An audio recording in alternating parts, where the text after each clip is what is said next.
You're listening to the Huddle Up Podcast with Chad Jensen and Zack Kelberman. Join Broncos Country's deep divers at milehighhuddle.com and sound off. And now it's time to drop some knowledge.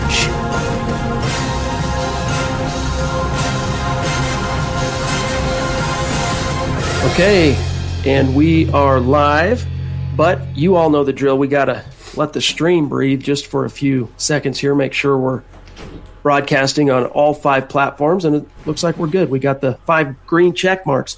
So welcome in, everybody, to the Huddle Up Podcast, presented, as always, by Mile High Huddle. I'm your host, Chad Jensen, and with me, as always, is my partner in crime, my fellow football priest. You know him, you love him. He is Zack Kelberman. Zack, we've had a day off, and I wouldn't necessarily call it any kind of breaking news that we missed on Tuesday, but arguably one of the juiciest comments to come out of media availability from these pressers after practice in Broncos camp did come out yesterday on Tuesday, and it was from Nick Vannett. And I just want to read you this quote real quick because I've been dying to get your reaction to this. He was asked about Albert Okwuegbunuam, and he said, quote, "I don't know where to start. I think he's the real monster," because Drew Lock called Vannett a monster. "I think he's the real monster. He's just so physically gifted. I think the thing with him is he's kind of raw right now, but I don't say that in a bad way. I say that like if he keeps building on it and keeps figuring it out, he's going to be one of the best tight ends in the league. Just how fast he is, how built he is. I really do believe if he can figure it out, he's going to be a scary dude in this league for years to come. I really do believe that," close quote. Zack, I had to go back and listen again to make sure he wasn't asked about Noah Fant, that we were talking about the same guy here. Your reaction? I mean, good teammate. Again, one of those instances where what else is he going to say? He's supporting a young teammate and he's mentoring Alberto, I'm sure, to some extent.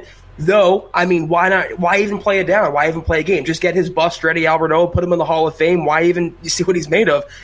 We talk about the Gronkowski Hernandez duo. They could be with Fant and Alberto. They could be that, but they are so far away from that right now, Chad. They don't even have a Gronk or Aaron Hernandez. Both guys are still developing. Alberto, he certainly has the upside. He's shown in training camp. He has a connection, obviously, with Drew Lock. He has great red zone ability. He's a good guy to have on passing situations, but best tight end in the league? Not named George Kittle, not named Travis Kelce. I mean, he has a long way to go before he's even a starter, let alone a star. I think it kind of gave Broncos fans some false hopes because even if it's true, even if he has the potential, Alberto, to become one of the best tight ends in the league, it's not something that fans are going to see coming out in the wash anytime in the near future, even if there's an injury to the depth chart ahead of him. Because Noah Fant's the guy this year, and when the Broncos need to run the ball and they need to go tight end heavy, which is going to be rare when they bring in more than one tight end on the field. Excuse me, I'm still battling this cold. It didn't get better in the interim. It actually got worse, so bear with me, gang. But when he's on the field, when they need 2 tight ends, I should say, it's going to be Nick Vannett. And then from what I'm told, I've talked to a lot of people close to Dove Valley, they have some red zone packages that they're cooking up. The first team reps that Okwuegbunuam has received, it's in these red zone packages that Pat Shurmur's getting creative, trying to exploit that size and utilize his athleticism and kind of basketball skill set. But outside of that, Zack, I just don't think you're going to see a whole heck of a lot of Alberto, at least in 2020. 2021 might be a different story. Right. Alberto reminds me a lot of the KJ Hamler pick in the sense that they can contribute in the interim, Chad, but they were selections made for the future. In terms of Alberto's upside, right now he's not even the best tight end on the Broncos roster, let alone the best tight end in the NFL. So not even the best tight end in the AFC West. Darren Waller, Travis Kelce, they have a long way to go to match these prognostications and these comparisons. He could be that good. The offense will certainly be better because of Alberto, but Noah Fant is still a top dog there. And I think Nick Vannett kind of undercutting the main guy in charge right there, not overlooking who he has ahead of him. And no, just for the sake of being fair and thorough, let me just read you. He was also asked about Fant's skill set and how unique he is. When you're in media, you kind of posture these questions and set them up in a way to where you can kind of get the answers that you're looking for. Such was the case here because he gushed so heavily on Alberto. It was like, well, we got to get a quote on Fant. Here's what he said, quote, This is Vannett on Fant. Anytime you get a tight end that runs a 4.5, who can catch the ball the way he does and can run the routes the way he does, that's so rare to come by in the league. I think last year he might have struggled a little bit blocking. I think this year he put on the weight. He took the offseason seriously, and you can tell that this is his coming out party this year, close quote. So he still paid respect and gave props to Noah Fant, but it kind of lacked the same zeal with which you talked about Alberto. He also criticized him. It was a backhanded compliment to the team's former first-round pick, the locked-in star, or at least starter at tight end. He called Alberto potentially the best tight end in the game, or one of them, but he said that Fant is up and coming. It just didn't seem like it was a level comparison. I don't know what the disconnect there, if there even is one, between the three players. Maybe, he's taken Alberto under his wing more than Noah Fant. And I think you agree with me, I think most Broncos fans agree, Noah Fant right now has a much higher upside and a much bigger significance to the team than Alberto. He's just a much more polished gem. He's a more polished product at this point. Yes. Alberto, he's got a lot of shine to him, but he's like a rough boulder rolling down the mountain, and as he comes into contact with impediments along the way, it breaks off a piece and it smooths out. So by the time he gets to the bottom of the mountain, he's a nice, smooth stone.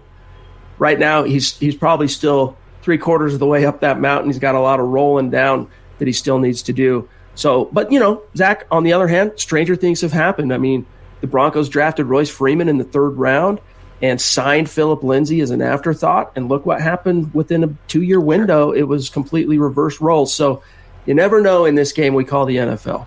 It's a good point. I mean, look at Darren Waller in Oakland. Who ever heard of him before last season? I mean, these guys can come on out of nowhere. The Broncos have a good tight end coach. They have a good scheme in place, but they also have a coordinator who doesn't lean on more than one tight end at most. So, again, any Broncos fan thinking Alberto is going to be anything more than a red zone weapon in 2020 is a little too optimistic. He's going to be a contributor going forward, 2021 beyond. He could be a significant contributor, if not starter, but he's not anywhere close to usurping Noah Fant just yet, Chad.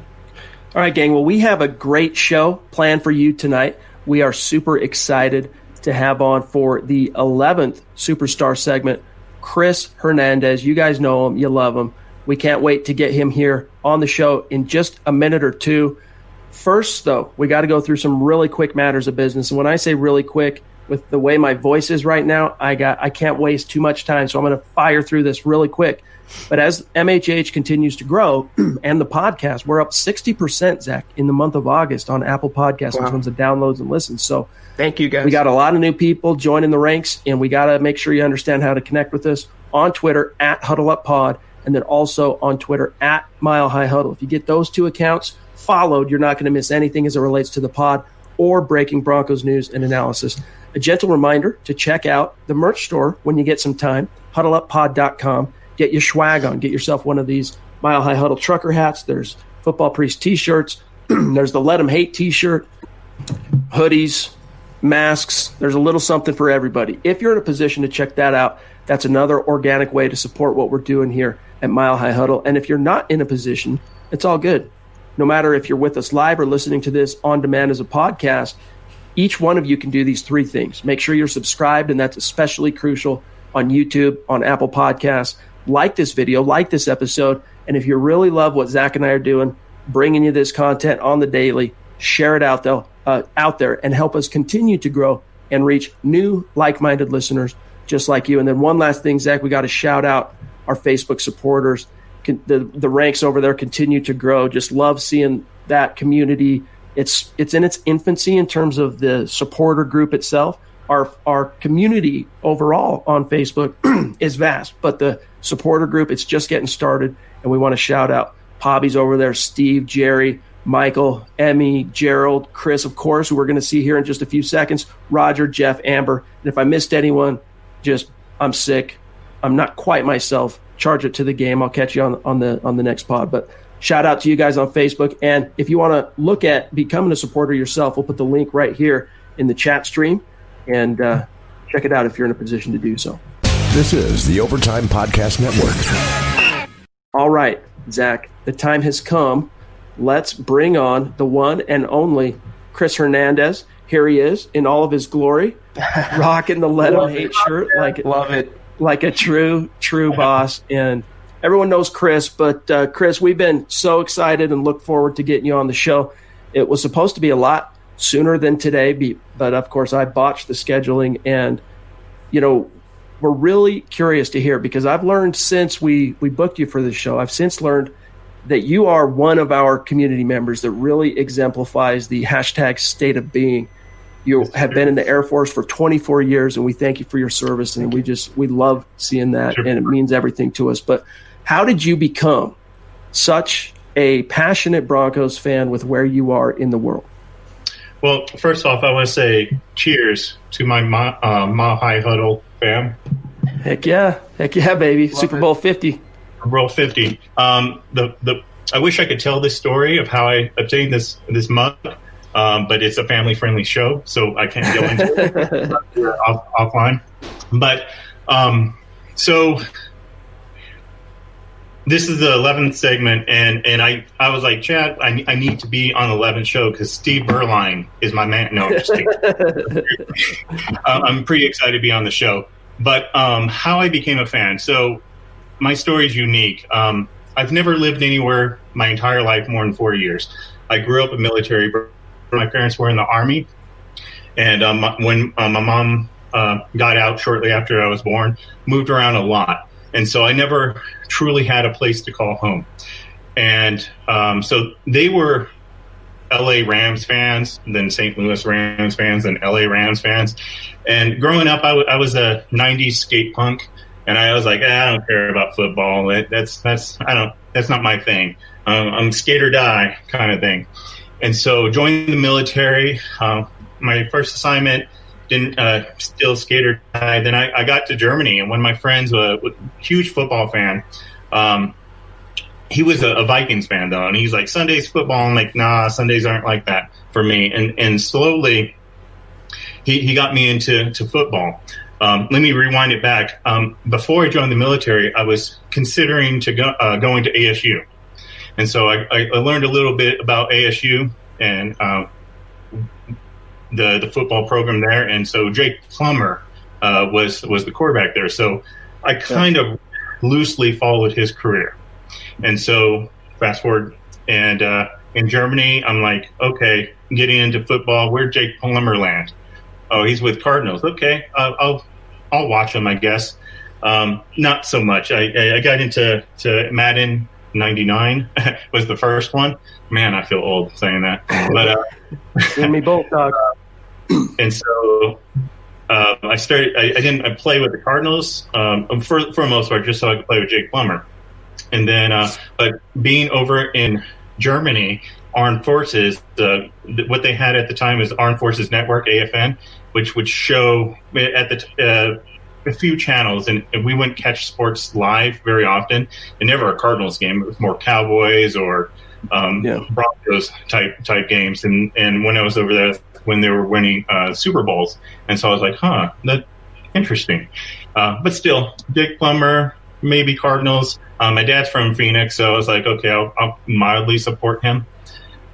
Fast forward, Jake Plummer is now with the, he gets traded to the Broncos, and I'm like, okay. I was in Korea at that time, and AFN boosted their service and got to see a lot more games. And of course, the Bronco games were one, and I'm like, okay, I'm watching the Broncos, and it's Jake Plummer. Everything's lining up.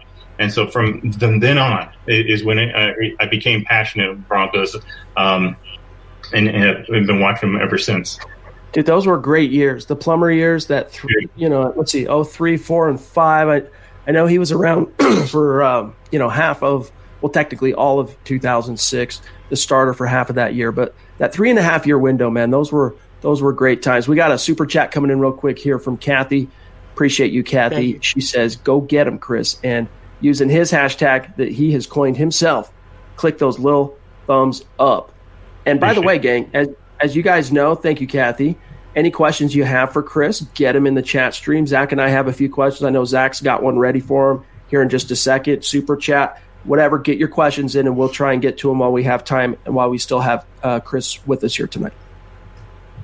Yeah, Chris, I want you to kind of retell the audience the story that you were telling John and I before we went on tonight about one of your favorite memories as a Broncos fan. It's not Peyton, it's not Elway, it's another quarterback in Broncos lore. Because I came in a little later, a little unique in that sort. And I know Mundungus mentioned it on his segment, the Tebow to DT moment. But moreover, it was that whole Tebow season is kind of one of my favorite memories, because at the time I was deployed to Afghanistan, and looking forward to those games and the magic he brought, and not knowing if they were even going to win, and it's like waiting 3 quarters before he actually turned it on, and I'm like, oh my goodness, did I wake up at 2 a.m. to watch this? I got a long shift, and then it on in the last 2 minutes and they win. I'm like, whoa, this is awesome. And then right before I went on a outside the wire mission right after that win, the playoff win, and I was like on a high. I'm like, yeah, I'm invincible. I could do anything. If Tebow could do it and DT can do it, I can do it. And I was able. That kept me motivated, and it was just a magical season that came at the right time in my life. Very cool. It really was. It really was. Chris, thank you again for your service. I wanted to tell you. Thank you for your support. I've told I think I've told this story on the podcast before, but when my kids were small, we were like, well, yeah, let's, we're going to steer them toward college. That's what you do. But as they've gotten older and as I've gotten wiser, if my kids want to go to college, I'm not going to tell them no. I'm going to do what I can to help them and support them. But the way I'm steering them is Air Force or Navy, right out of high school. And if they don't want to do that, it's all good. But then maybe go into a trade. But we just appreciate what you do, my friend. And as you can see, you're getting a lot of love from the community. Quick shout out really quickly here to Edward, who is jumping in on Super Chat. Appreciate that. And he finally got his hat, as you can see there, gang. He got his football priest hat after just what was a really weird scenario. Go ahead and throw that one back up there, John. Our friend Adon jumping in on Super Chat. Appreciate you, my friend. He says, keep rocking Chris, Zach, and Chad. Hashtag moms chicken soup. All right. All right, Chris. And John, by the way, whatever you see as far as questions, direct questions for Chris and Super Chats for Chris, just throw them on and we will get to them. And here's Zach. By the way, that was Sunday night. Zachary joined us. So much positive feedback from Zachary's debut. Chris, what did you think of his podcast with us on Sunday night? Such an awesome dude. I'm going to have to follow this guy. Oh my goodness! and I'm proud to say I'm a Broncos fan with him because he like I was telling you guys earlier, I'm more heart than mind when it comes to Broncos fan. I don't remember a lot of stats, but this dude is on point, and I'm like, he can talk me in circles on any given day, and I just wish I could be like him. So mad props. That was an awesome segment. Okay, Chris, speaking of your heart, your head might be telling you one thing about this 2020 Denver Broncos squad, but what is your heart telling you about how things will shake out for Drew Lock and company? So I wear orange-colored glasses. I really do. But I don't know if you've seen that Chris Farley meme where you get the glasses and you flip them up and flip them down. That's kind of how I wear them because I try to be a realist. I know I'm actually looking forward to this season. Second year in Fangio's defense. I think they're going to do well. Bold prediction of mine. I think this defensive unit get at least 50 takeaways, combined forced fumbles, fumble recoveries, and interceptions. And that's in the 2015, which is team, which is they were awesome. But I know prediction wise, I kept going back and forth 10-6, 9-7, and I jumbled it so much a few weeks back. I said I was predicting 9-6, and I was like, I can't math too well. But honestly, I'm like Duke. He said it a lot of time, 19-0 until proven otherwise, and they're going to have to do it otherwise because I believe in this team. I'm the guy that will watch the game until the very last second, till the last whistle blows. Super Bowl 48. I was on the edge of my seat, still going, "They can do this. They can do this. They can." Oh, they're not. They're not doing this. But it was heartbreaking, but it still was. I believed in them, and this team. I'm excited. This young offense is going to line them up and let them hate because they don't know. They don't know. And what this team is going to bring.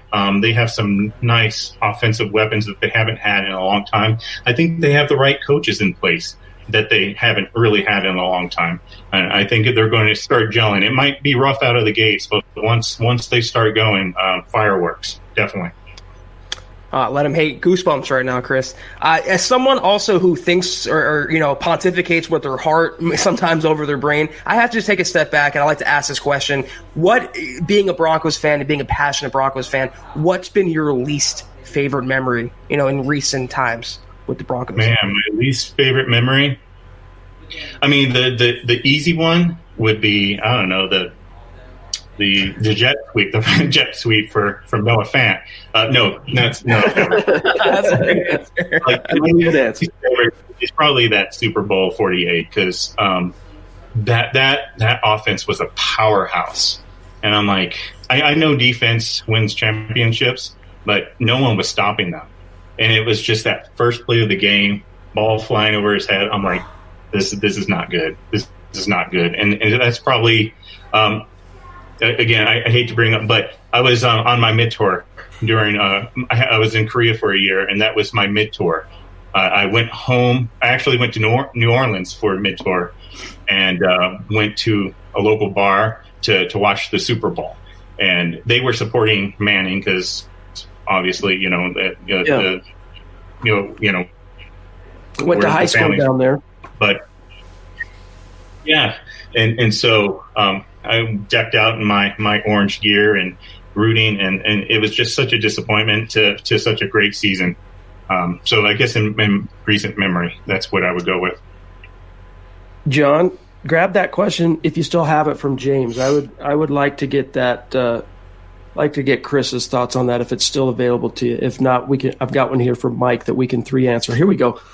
James Campbell jumping in from across the pond. He says, Chris, which position do you most see as the position of need for the Broncos in the short and medium term? If you want to drop some knowledge. Yeah, this is the one I think we've been beating a dead horse over. But offensive tackle, this is the offensive line is going to make or break this season or seasons to come. Because if Drew Lock does not have time to get the ball downfield, it's not going to work. If they can't open those lanes for Gordon or Lindsey, it's not going to work for this young, bright offense. And so they have to lock down that offensive tackle or the offensive line, but the tackle position moreover. With James opting out, which honestly didn't surprise me because that's been his MO this whole time. And Bowles. Funny story. After every game in recent years, my wife would. She's from San Francisco. She's a Niners fan, so she doesn't really watch the games with me, but she supports. And but after every game, she started asking, "So how many holds did Bowles get?" Don't even ask. That's awesome. But to me, they need to really get this line solidified. If they want any success going forward with this potential hot young offense. All right, let me see here, John. If you have Big Kev, if you have his super chat, and then also Glenn Hauser and Pobby. And in the meantime, I'm going to pull up this question, this awesome super chat from Mike Evans. Everyone knows Mike. And we really appreciate the support, as always, my friend. Thank you, Mike. He wants to know, we can 3 answer this. Who are you betting will win the third corner position, Bosby, Yadam, or Michael O? Zach, you start, and then we'll go to Chris. Bosby. I mean, I've never wavered from this, and I won't waver from this. Yadam isn't even a consideration for me. He'll be either a safety or like the number 5 cornerback this season for the Broncos. Michael Lowe is just a little too raw, plus he's a little banged up now. He has a soft tissue to work through. Bosby, again, I'm team Big Boz. I'm Big Boz energy, Chad. I like him a lot. I think not only can he be the Broncos' 3rd cornerback, he can be a starting caliber corner for the long term. Beyond A.J. Boye, beyond Bryce Callahan, he can be a guy the Broncos build around. I'm that big of a fan of Bosby. What say you, Chris? I mean, not to same. Honestly, I've been saying a few weeks back, Bosby. I'm impressed by this kid, and since last year, and I was bummed to see him get hurt. But he's the one I think that's going to take it. Michael O, you said is injured just like that. Yep. Yeah, I don't even know why he's still on a team. It's Elway trying to get what he can from the kid, not just to show face, honestly. But and maybe we can utilize him as a safety. But honestly, yeah, Bosby all the way. I'm a huge fan of him. That's just the way the arrow is. The ticker's pointing towards Bosby, and he's been banged up a little bit this week as well. But Coach Fangio said there's a 50-50 chance he'll be back on Thursday when they get back for the 11th practice. And by the way, we got Big Kev jumping in with a very generous super to say thanks for your service for our great country, Chris. Hashtag click those little thumbs up. Love it. And, of course, we concur. And we also got one here from Eclipse Stormborn in Philadelphia, jumping in on Super Chat. Appreciate you, Troy. He says, happy hump day, Priest and Broncos family. Excuse me. Sorry, guys. Anyway, we keep Hamilton and Patrick, or is one definitely out? Get better, Chad. Hashtag state of being. Hashtag let them hate. Hashtag the MHHUN. Love it, dude. I'll get better. It's fine. It's nothing a little Sudafed won't, assuage. But what's your answer, Chris? Let's get one or two more in for you before we run out of time here. Do you think the Broncos are gonna keep both Hamilton and Patrick on the active roster this year, or is it one or the other? I think it's one or the other. I personally think it's going to be Patrick, but only because of how many. It's so funny how many tight ends that they brought in, and it seems there's a method to their madness of why they have the tight ends. And be honest to me, I personally wouldn't do it. If it was my show, I would keep both. I think they both have a different flavor they can bring to the team. But just seeing what they've been building with the young wide receivers, bringing in, it seems like 100 tight ends. It feels like they're going to cut more from the wide receiver room. This is the Overtime Podcast Network. All right, let me see here. John, I don't know if you can grab Pobby because I don't want to have a jump here. We're going to grab Pobby. Wow. Just keep her on the screen. But I want to riff off what you said there because, Tim Patrick, I got to say, guys, I significantly undersold how the team felt about Tim Patrick. I basically viewed him as Cortland Sutton's backup, as a second-team guy. And that might end up being how it shakes out when KJ Hamler finally gets healthy and gets worked into the offense the way this team plans on doing it. But for now, that first-team trio, Zach, it's Sutton, it's Tim Patrick, and it's Jerry Jeudy in the slot. So if it does come down to one of those two, I think it is going to end up being Patrick. But I will say this, not to disagree with one of our great superstars, but I think the stars are pointing towards the Broncos keeping both at this stage, just to answer Troy's question. Yeah, I think so as well. And the thing about Tim Patrick, I'm a big Patrick guy as well. He's not just Cortland Sutton's backup. He's Cortland Sutton light. I mean, few receivers in the NFL can be Cortland Sutton, but he has a lot of the same measurables. Big possession receiver, good hands, a guy Drew Lock counts on and trusts. I really do like Tim Patrick as well, but I'm with you as well, Chad. I think they will keep both guys and maybe even a 6th or 7th wide receiver with some injuries at the position right now.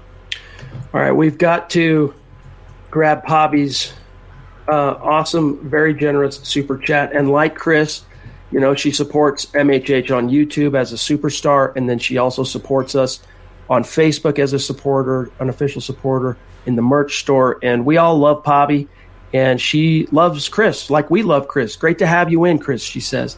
Thank you for all you do. Go Broncos. And Pobby, just speaking for all of us here at MHH, we love you. Hope everything's going well on your side of things, and really appreciate everything you do for us here. Thank you, Bobby. Wow. The queen coming in hard. Jeez, the girls are flexing all over everybody tonight. This is awesome. The queen of MHH herself, Christy, jumping in with a ridiculously generous super chat. Thank you so much, Christy. Means everything to us and keeps us going. When I'm feeling sick and I'm about ready to send a freaking text to Zach and John and saying, guys, I'm out today, I'm like, nah, I gotta show up for the community, and this is how it helps us do that. So thank you, Christy, and we appreciate you so much. All right, I've got one more question for you, Chris, and then we're gonna cut you loose for tonight. Drew Lock, I know you touched a little bit on him when you were discussing your outlook for the team overall, but do you have any? What's your heart, going back to the difference between your mind and your heart, what's your heart telling you about what 2020 has in store for Drew Lock? I think he's going to surprise a lot of people. I don't think they're giving him the credit he deserves. I know just a small 5-game sample last year, but for him to get injured in the preseason, basically be on virtual reality for a good portion of his training, and then take some practice and jump right into the fire. He impressed me last year with what he could do. I didn't expect as much from him, and he blew it out of the water. He got maybe it's a shortened off season, be it, but this kid has shown he doesn't need an off season. He doesn't need practice. He doesn't need time. He's going to do it. So I think he's going to blow it up. And that's why I teeter on that 9 to 10 win range, if not more. I think that's the floor. He's easily going to get, I would say, at least 3,300 yards and 24 touchdowns with 10 interceptions. That's my floor for this kid. I try again. I have a lot of heart with it, but I try to balance that with, okay, there's some reality. Pull it back. Don't hurt your heart too much when you go through the Kyle Orton or Absolutely. Well, we'll cut you loose with this parting super chat from Dennis Woods, who says, "Thanks for your service, Chris. Also thanks to your family as well. They make a huge sacrifice too. # Denver Broncos for life." We absolutely concur. Chris, thank you for joining us. Guys, make sure you're following Chris on Twitter. He is a great Twitter follow. Trust on this.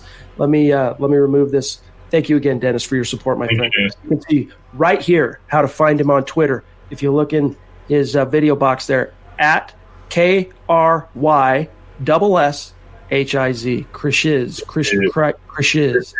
So anyway, Chris, thank you so much, and for your patience as well with my botching of the Superstar segment scheduling. Appreciate you so much, my friend, everything you mean. And we're going to continue our conversations that we were having off air about our connections to 90s skate punk and punk rock music and the bands we both know and all that. So look forward to talking to you again, and thank you so much for joining us. Thank you. I just want to say thank you all for your support, because I see it in the stream. Thank you me for my service. Thank you for your support.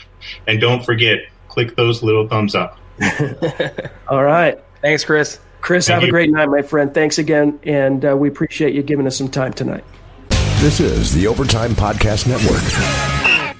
All right, there he goes. Chris Hernandez dropping some knowledge, very erudite. I loved hearing his thoughts on the issues at hand, and he's just one of those guys that brightens up every single stream that he is in the community. And when we were talking before we went live here, Zach, in fact, I think it was before you joined us, it's like, I hope I do okay. And I was like, I can already tell, dude, you're going to do just fine on the live stream. So great talking to Chris.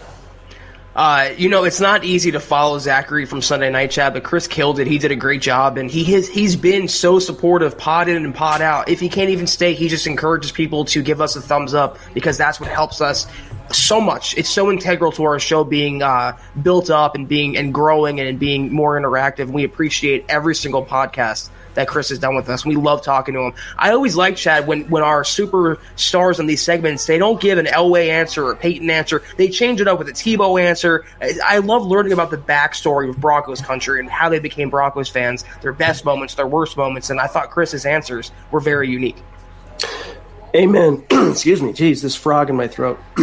Terry Randall jumping in north of the 49th parallel up there in Canada, proving. Thank you, Terry. like Chris, the Broncos country is not a geographic location. It is wherever you are. It is a state of being. Appreciate you, my friend. And hashtag Broncos World. You know, we love you, my dog. Hope you're doing okay up there. Also, we got Black Knight 232 checking in. Appreciate that super chat, my friend. He says, oh, yeah, I forgot to help with the Twitch thing. I can help tomorrow. Can't do it Friday. Got a hurricane coming up my way. Oh, no. Yikes. Well, hold on for dear life, my friend. Hope everything goes okay with that and you stay safe. Yeah, we'll, right now, new projects for me I'm putting on the back burner until I kick this bug. But definitely let's keep in touch, and I could use any help and support on the old Twitch machine that I can get. All right, really quick here. Zach, I want to get your thoughts on an article we published today at milehighhuddle.com. Actually, let me see something here. 1 second, gang. Apologies for the dead air, but I want to make sure I am communicating. I'm reading my producer the right way. All right. Zach, today I published an article. Let me do a quick share screen here. Let me pull it up. Bear with me 1 second, gang. This is a good summation type article of everything we've learned about these Denver Broncos.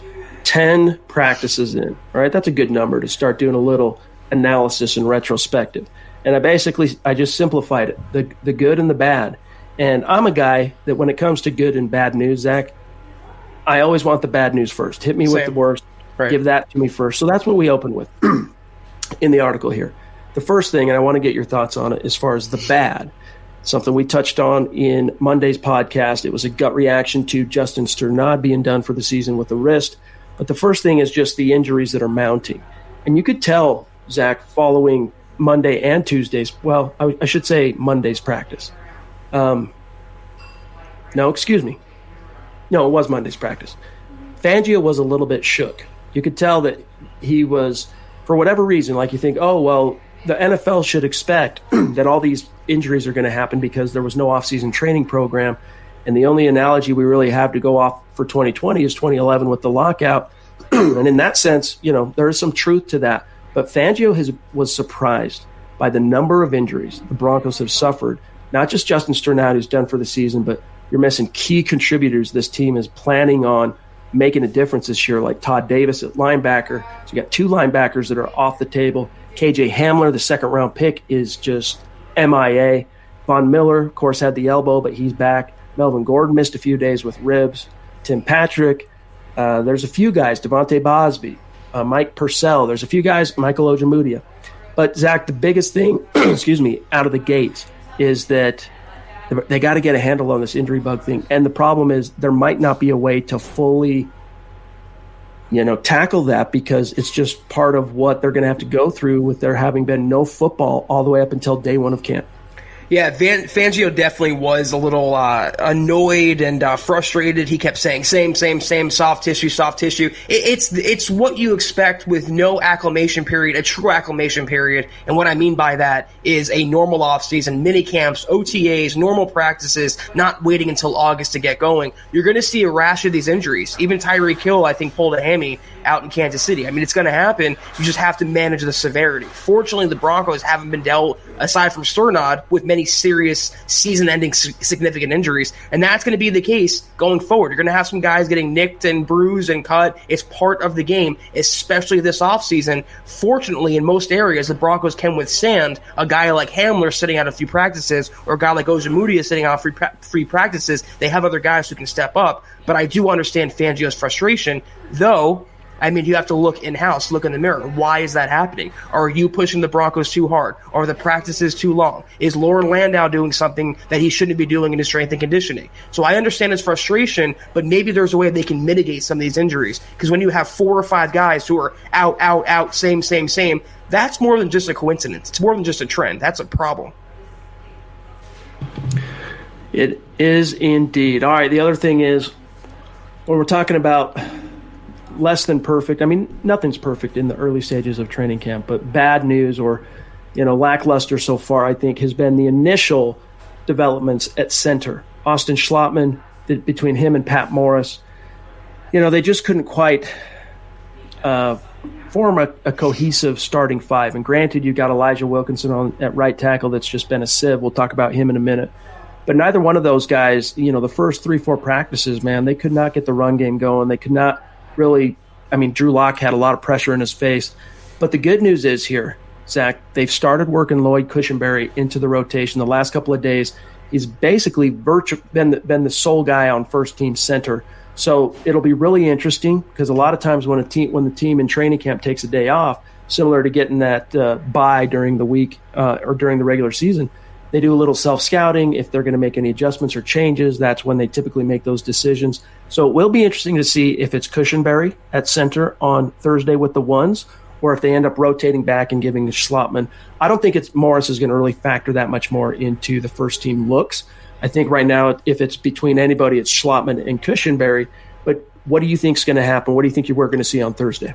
You can't put the cork back in the wine bottle. Once you have Cushenberry as the starting center running with the ones and he's holding up relatively well, why take a step backward? Why undo that progress? He's your center of the future. He's that young, talented offensive lineman you committed a third-round draft pick to supplement your young franchise quarterback, to literally keep him upright as the QB of the offensive line. I don't see Morris being competitor for the spot. Obviously, I don't see Schlottman being competitor. This is Cushenberry's job to lose. And the only way he loses it from here until week 1 is an injury or literally falling on his face being that bad. I don't see that happening. He is far and away the most superior center on the roster, and the Broncos finally recognize that. They're not going to go backward. All right, let me see here. Moving on. Backup quarterback, when we're talking about the bad. Jeff Driscoll, just suffice to say, the early returns are not good on this guy. Now, to his credit, he has kind of balanced out a little bit the last few practices, but the first week, essentially, of training camp, it was a SHI you-know-what show from Jeff Driscoll. And if he's supposed to be the fail-safe, if anything, knock on wood, were to happen to Drew Lock, I don't even think the Broncos could trust him to get by for one game, let alone step in and carry the torch, so to speak. But how much of an issue do you think that really is when you have the third string guy 1 year removed from being a college free agent, undrafted rookie, Brett Rippon, basically outplaying the guy that you paid, a few $1,000,000 to come in and be your veteran fail-safe?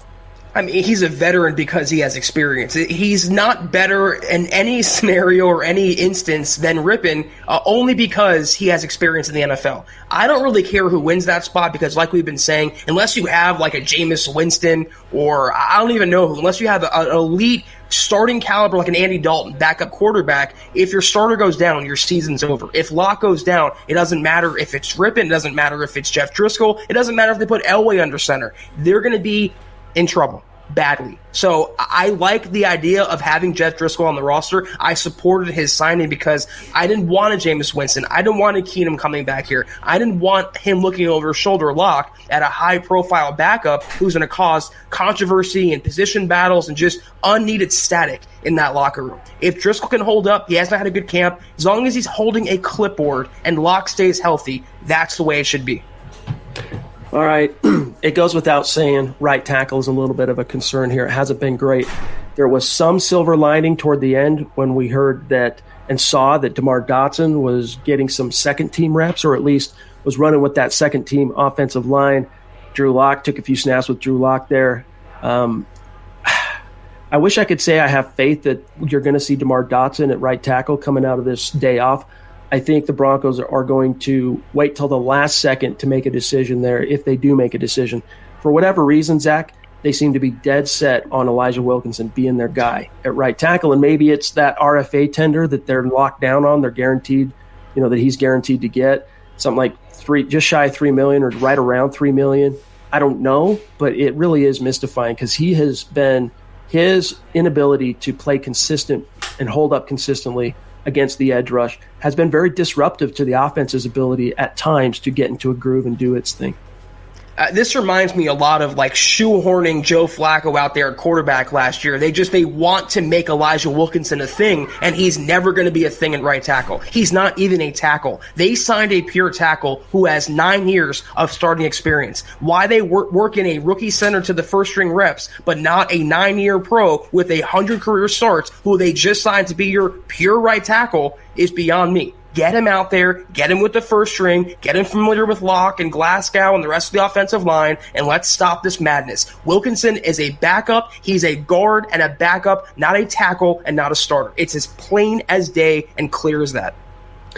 We got the Wizzy in the hizzy. Mundungus jumping in with a hoo-ha. Hoo-ha, excuse me. You know, when I hear that, I think of Al Pacino's character in have you ever seen the movie Scent of a Woman with Al Pacino? That's the hoo-ha, hoo-ha. Yeah, he got the Oscar for that. Yeah. Dude, I watched that movie, I don't know, sometime during the shutdown this past spring and was reminded of just how excellent of an actor he was. I would say in his prime, but you know, his prime lasted a lot longer than most actors. All the way up until very recently, I would say Al Pacino is just phenomenal. And not to knock him now, it's not like he's doing terrible work now, but that role that he took in the 90s, man, that was a phenomenal movie. And thanks, Mundungus. It was, for sure. Oh man, Chris, you don't have to do that, bro. Wow. Chris. He comes on, he contributes to the content, and then he jumps on Super Chat and shows us some love. Thank you, my friend, and that's extremely generous, and it really was a pleasure getting to not only chat with you on the air, but behind the scenes and what we have in common. So I look forward to continuing that. He says, seriously, thank you all for your support. Much love to you all. Cheers, and you know what's next, gang. Click those little thumbs up. Appreciate that, my friend. Much love to you, and we look forward to getting you back on in the near future. We'll see what the regular season brings us by way of opportunity to have the superstar segments. We plan on keeping it going during the season, but might not be quite as heavy. But we do want to rotate people back on, and Chris, you're definitely one of them, my friend. So thank you again. And all right, let me Zach, let me turn the page to some good. Linebacker depth, I guess, is the last thing that we got to talk about. We don't really need to spend too much time on it because we have quite a bit in the last few days. But obviously, with Davis out and Sternad, of course, done for the season, you got to just hope and pray to the football gods that nothing happens to Josie Jewell and that Todd Davis can get back in time for the season opener, which all signs point to that being how it's going to shake out. But Josie Jewell, we learned on Tuesday after practice, man, it does not sit well with him that he is not a starter. He wants to be a starter again, surprise, surprise, but especially for him.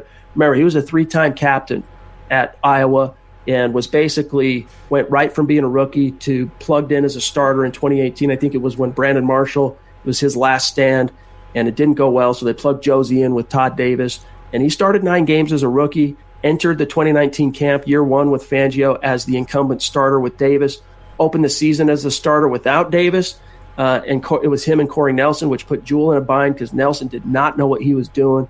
Then he ends up getting injured. I want to say it was a groin. Week 3, that gives way eventually to Alexander Johnson getting the opportunity in week 5, and the rest is history. So with Jewell, as long as he can stay healthy, I'm not going to advise fans to panic here, but the depth beyond Jewell, man, it is precipitous, the drop-off.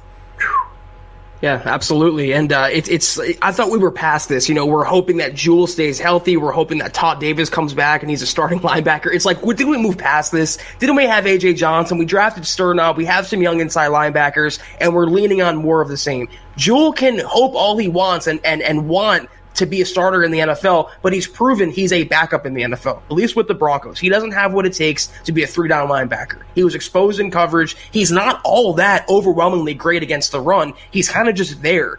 And the only reason we're hoping he starts is because the Broncos literally don't have another capable guy behind him. This is why they should sign someone like Nigel Bradham so they don't have to cross their fingers and their toes that Jewell stays healthy, considering their inside linebacker problems and their curse they have there in the last couple seasons. Can they get by with Josie Jewell? Can they mask his deficiencies? Yes. Is it preferable? No. It's just something you have to do. That Sternad injury still eats at me, Chad. I hate that for him, and I hate it for the Broncos. It really sucks. It really does. It really does. All right, let's talk about some good. And, John, I don't know if we have missed anybody. I don't want to skip any of our superstars. I'll go back into YouTube and check here in case we did. This is good news, Joseph. He's negative for the word that shall go unmentioned. Sinus infection. Hey man, I'm feeling that. I don't know that I have that, but I feel your pain, my friend. So do I. It was awful. And glad, Zach was laid low for a while there. I don't know, a month and a half back. So they are not fun at all. Not at all, man. It sucks. We got Freddie A jumping in to say on Super Chat, thank you, Freddie. Thank you. Hey, guys, can't wait for that Monday night football game, #Broncos. Zach, I don't know about you, but I'm tired of the anticipation of having the season opener. You wait, you can't wait, and then you're the last game on the schedule. Not only are you the last game on week 1, but you're game 2 in a Monday night doubleheader, and it's just, why is it continuing to happen to these Denver Broncos? I don't know. I mean, I've been covering the Broncos for 4 years. 3 of those 4 years, they've been the second Monday night game, Chad. I hate it. It ends at 2 o'clock in the morning, East Coast time. It's a lesser Monday Night Football broadcasting crew. It's kind of just buried, and that's going to be a good matchup. I mean, it's the Broncos and the Titans, 2 smash-mouth defenses, 2 great running games. I think the Broncos will win 19 days away from the NFL regular season opener for the Denver Broncos in 2020. It felt like it was never going to happen, and it's less than 3 weeks away. I cannot wait either. All right. We got a few more supers that are waiting for us. John, after Freddie here, let me see. Duke says, Chad, you need to load up on vitamin C crystals. It will legitimately help. I've never heard of vitamin C. I mean, obviously vitamin C, I know what that is, but the crystals, I'm not aware of that particular product. I'll look into it, Doc. I've been eating garlic. This is something I was told a long time ago. It has a compound in it called allicin that really helps your immune system. Doesn't make you very pleasant to be in close personal quarters with another living human being after you've eaten raw garlic whole, and you have to chew it to release the compound, I'm told. So I've done that. I've suffered through that, and I'm hoping tomorrow's the day where I wake up and I'm like, all right, I'm on the back nine of this thing. I haven't heard that either. That's interesting. We got D-Dub jumping in again with just generosity that is just blows our mind and is very moving to us, Dale, across the Pacific there in Paradise in Hawaii. Thank you so much, my friend, really. He says, Albert O, so unique skill set, like Gronk, who didn't run crisp routes. His size-speed combo is a huge problem because he is a moving block out, fast, in-seam or out. All he has to do is put his huge hands in the air without jumping at speed, touchdown threat. Zach, that is one thing that he brings to the table is that size-speed combo. I mean, 6'5", 255 pounds, and he ran faster than Noah Fant at the Combine, 4.49. I've heard enough, Chad. First Nick Vannett, then Dale. Get him to Canton. Don't even have him play. Don't even risk him. Just get him into the Hall of Fame. Now I'm just playing with you, Dale. He does have those qualities. I mean, the Broncos, we talked about it in the open tonight. They do have a very loose potential Gronkowski-Hernandez duo in Fant and Albert O. Again, I like what Albert O brings on paper. I like theoretically what he can bring to the Broncos offense. Obviously, his connection with Drew Lock is important, but he's so raw right now. Chad's stone analogy, diamond, whatever he used, that was spot on, that he still has a ways to go before he's down the mountain and he's a finished product. He's not even rolling just yet. He is all these different crap, different things they have to remove from his outer layers before you expose the diamond in the rough, literally and figuratively. Yeah, it'll take a little time, but Dale, don't let that dissuade you from. We are excited about this kid. He's got a lot of potential, and it's going to be fun. It really is. This was something Chris spoke to when he was on with us. They have an embarrassment of riches at tight end, and once you get through those first 3 guys, Noah Fant, Vannett, and then Albert O, I still think, I wrote about this today, that Jake Butt is going to make this 53. And if I'm wrong, I'll eat my crow. But even beyond him, Zach, Troy Fumagalli, who was quiet to open camp, has had 2 really strong days at camp, back-to-back, making big-time catches in the red zone, skying up over guys, getting his tippy toes down. Yeah. And, Andrew Beck, he brings the fullback capacity to the table when they do run a fullback set with the first team offense. He's the one that runs out there and plays that fullback. Now, as we've talked about on this podcast more than once, most 6'4", 6'5", 250-pound tight ends, they can get down in a 3-point stance, set hut, and run to the hole and blow up a linebacker. But still, it's going to be a tough decision for this team when it comes time to figure out which tight ends they keep on the active. It's a good problem to have. I just think in Fumagali's case, it's too little too late. I mean, you're being outshined by rookies, by veterans, by pure blockers and Nick Vannett. It's a bad position for Fumagalli to be in, having so many people on the depth chart. It's one of those situations where you just look for a fresh start, I believe. If the Broncos do move on, he might latch on elsewhere. He obviously has pass-catching talent. The Broncos did draft him for a reason, but there's just so many other guys ahead of him right now. They're not going to keep that many on the roster that it makes his odds of cracking the Week 1 squad just negligible. All right, let's quickly move on to the good, okay? What we've seen so far that is noteworthy and should cause some optimism and hope and excitement in Broncos country. And first and foremost, it's Drew Lock up to this point.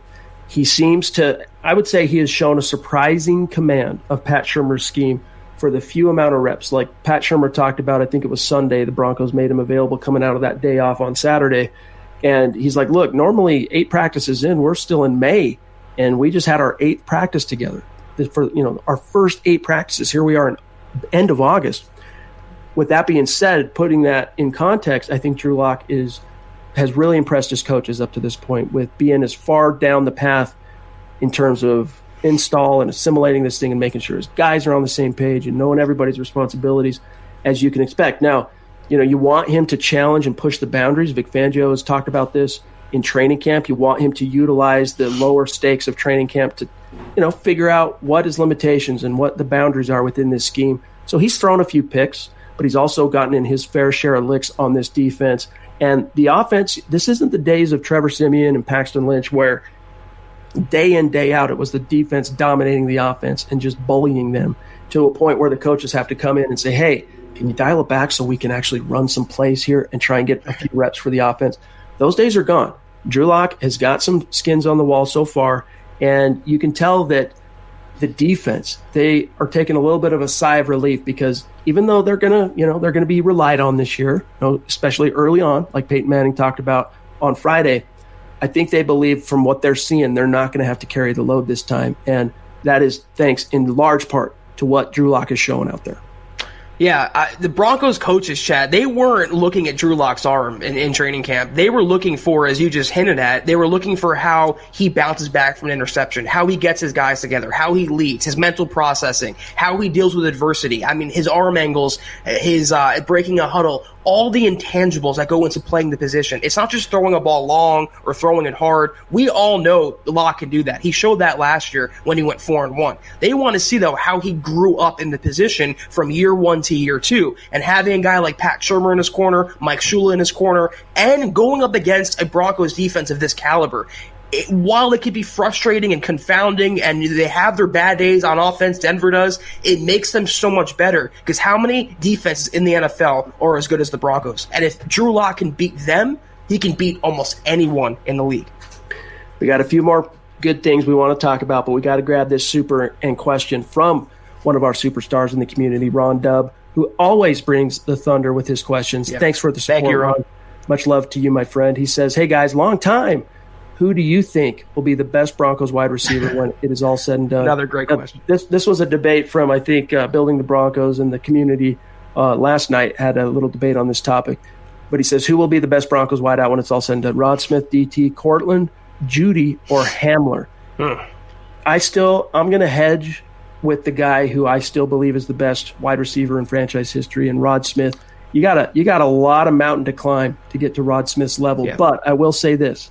If there's anyone in that list of names who could get there, Sutton and Judy. I mean, Judy still has a lot to prove, but he's been so impressive this early on that you got to expect great things from him. But Cortland Sutton, man, I think we're going to see something really special this year, Zach, when his cleats finally hit the grass. Yeah, this is a great question, and let me just throw out, I'm getting rid of Hamler and I'm getting rid of DT. As good as DT was, Rod Smith is still better, and DT's time in a Denver uniform is over. So it comes down to me is Sutton versus Rod Smith versus Jerry Jeudy. And I don't think, as good as Jerry Jeudy has looked and he could be, Cortland Sutton already is that good. He is already a top 10 wide receiver, and he's had crap quarterbacking every year he's been in the NFL, minus 5 games last season. If that Lock development takes 3 steps forward, 4 steps forward, if it's the year of Drew Lock, he is in for a huge season and a huge career in Broncos orange and blue. I just don't think Judy's there yet. I think for now, to answer the question on August 26th, it's still Rod Smith. But when it's all said and done, I've been saying this for 3-4 months now. When it's all said and done, Courtland Sutton will be regarded as the best Broncos receiver in history, better than Rod Smith. I am that big of a fan, and I'm that confident in his abilities.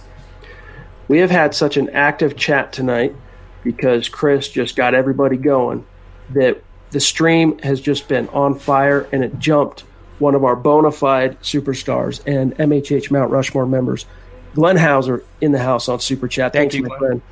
And he's got a message for Chris. Thanks for all you've done to keep us safe, Chris. Hashtag MHH, hashtag state of being, and hashtag Lil Thumbs Up. So thank you, Glenn, and much love to you as well. All right, Zach, before we run out of time here, I want to run through the Locke to Sutton connection. I think we've already spent enough time on Locke and Sutton, but they're picking up right where they left off. Those 5 games they got together, man, it served as a good foundation, a good jumping off point, and we can't wait to see what's next. Jerry Jeudy, man, he's had a couple of days that he probably wishes he had back, some kind of minor welcome to the NFL type moments, but by and large, he doesn't look like he's a rookie out there. And the type of response he's getting from his teammates, it's not the typical platitudes that you hear when a veteran is forced by the media to talk about a rookie. I mean, you're hearing guys like A.J. Bouye, Kareem Jackson, and even Bryce Callahan saying, look, I've loved going up against him because he's so good. He's such a developed route runner, so nuanced, that it's making me better as a DB. But, I mean, how much of that do you read into where it's this early in camp, nothing's happened yet in terms of a meaningful game? Do you let that at this stage, based on what we've seen from Jeudy, dampen your expectations for this kid at all? No, I read into it a lot because we've seen the workout videos. We've seen his route running. We've seen the moves he's put on Devontae Harris, literally putting him on skates and breaking his ankles. I mean, he's done it onto a field, and it's translated already from college to the pros. Doesn't say he's a finished product by a long shot, but when you have people like Emmanuel Sanders wanting to learn more from Jerry Jeudy, Emmanuel Sanders, former Pro Bowler, Super Bowl champion, one of the best receivers, I would say, of this generation, and he's asking a rookie for tips and tidbits and how to get better. That says a lot to me. And it's funny, Chad, the Broncos are so universally either hated or ignored. That's why the Let Him Hate hashtag exists. But it seems like for Jerry Jeudy, he's the only player on the Broncos roster who's getting all this national attention. Even today, I forgot who tweeted it, they said, I can't believe the Broncos got the best route runner in college football the last 10 years with the number 15 overall pick. So he's the real deal. He's legit. I'm not going to say I'm stopping short of saying he's better than Sutton right now or will be better than Sutton, but he is dynamic, and I think from day one, he's not a rookie. It looks like he's been in the NFL for 10 years already, Chad. He's a lot of Amari Cooper vibes to him, and it's not just on paper. He's proving it on the field. That's what's exciting. You've got guys like Emmanuel Sanders seeking him out to kind of get a few tips on his route running prowess. So nothing but net so far from Jerry Jeudy. Yep. We got Major Payne jumping in on Super Chat, a name that I don't recognize. Yep. Welcome. And new to Super Chat. Thank you, Major Payne. Really appreciate your support. Yep. He says, hey, guys, been watching you guys for a while, but hadn't caught a live show till now because of my work schedule. Keep up the good work. The FPR keeping me informed on everything Broncos related. Much love. Hashtag state of being. Love it, Major Payne. Appreciate you, my friend. And that was a good movie, by the way. Damon Wayans back in the day. But love it. All right, Zach, let's mow through just one or two more, and then we'll get out of here for tonight. Philip Lindsay, we've talked about this on the podcast once or twice, but he's basically playing out there like he's a man on a mission. He's trying to send a message like every single rep that he takes. He had one day that he probably wishes he had back where he not only had a rare, extremely rare, I should say, fumble. He's still yet to fumble in the regular season as a pro. And a drop, but outside of that, he's shown well, relatively speaking, as a receiver out of the backfield, and just seems like a spark plug. I have to wonder how much of those days that Melvin Gordon missed 2.5, 3 days, if you count the day he was limited to individual with that rib injury. But Philip Lindsay, man, he has just looked like he is a man with a mission.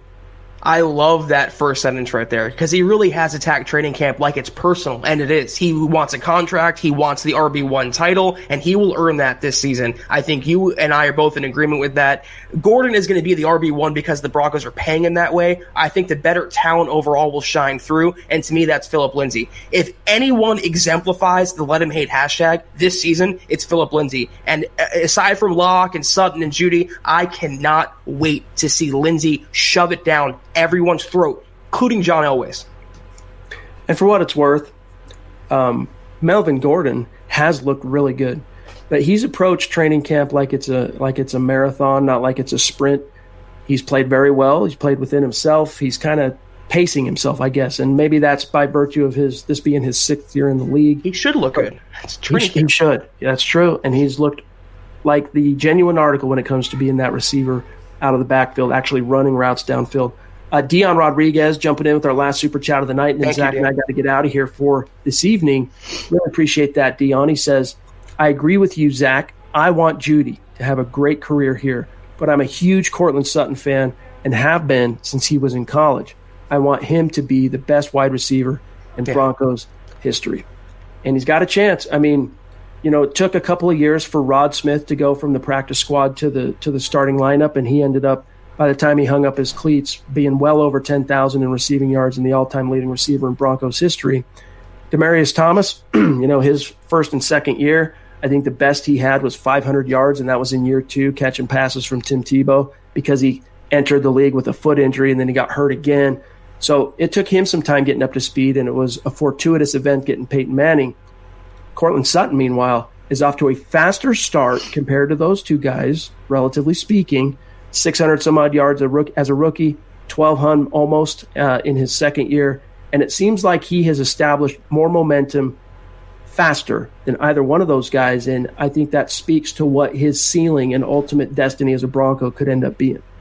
Let's look at the one common denominator linking all these wide receivers. Rod Smith had Elway, DT had Peyton Manning, and Courtland Sutton hasn't had anyone. Now he has Drew Lock. So if Lock is anywhere near that stratosphere of Elway or Peyton Manning, not saying he will be, but if he's anywhere near that, Courtland Sutton will be the biggest benefactor of this Broncos offense. Not Hamler, not Gordon, not Judy, Courtland freaking Sutton. Already a top 10 guy, already one of the best receivers in Broncos history, Chad. I know it's a fairly long list. They've had a lot of great guys there, but he is this generation's type of wide receiver. Just a dominating presence on the field, 70-30 balls, 80-20 balls. There are no more 50-50 balls when Sutton's on the field. He is literally redefining the position, at least in Denver, and I think he will go down, depending on Locke's development, as one of, if not the best wide receivers in Broncos franchise history.